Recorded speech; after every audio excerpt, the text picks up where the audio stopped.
For I don't know how long I've been trying to put this movie list together for you. And you finally listened and put Spinal Tap on the TV. I'm It was glad I like the did. greatest, it was like the greatest text Oh, I've it's all ever time. gotten. It's all time. Yeah, I sent you an image of it. I think it was Saturday night, my last night in Michigan before I came back from break. I watched it with Pops. It's right up my dad's alley as well. He hadn't seen it before. I was kind of surprised he hadn't even heard of it, but he loved it. I loved it.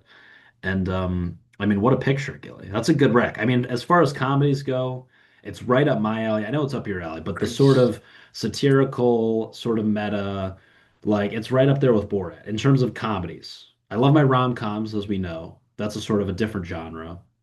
This whole satire kind of themed movie came to me in high school because I took an English class that was based on satire. So like we watched this movie Wow. in class, which was like awesome. And You then watch Spinal all Tap in class? Spinal Tap in class, I love which it. was ridiculous.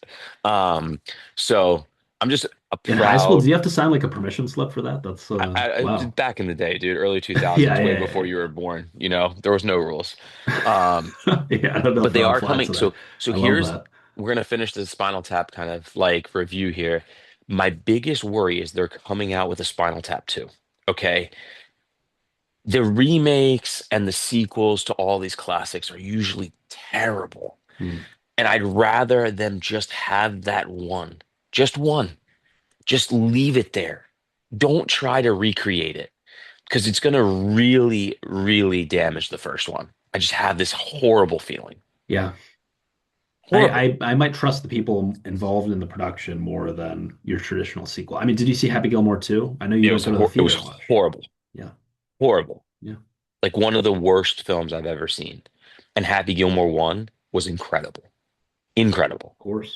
So I would actually love to see. I don't know if Bill Simmons has done his movie review on Spinal Tap. So I have to search for that on his pod. It's a good question. The You know, so Rewatchables. the Great that pod. is one of the greatest podcasts out there because it basically is taking me back to my teenage years of all the movies that I used to watch. And what's your theory on their vanishing drummers? Why do you think they weren't Well, allowed they to keep a drummer? combust. They combust into thin air. I asked my dad, was sitting there, who's a physician. I said, "Have you ever had any cases of that in your office?" Just combustion. I thought that was fascinating. Um, And yeah, what's and the your same thing favorite? happened to the guy at Yeah. the end.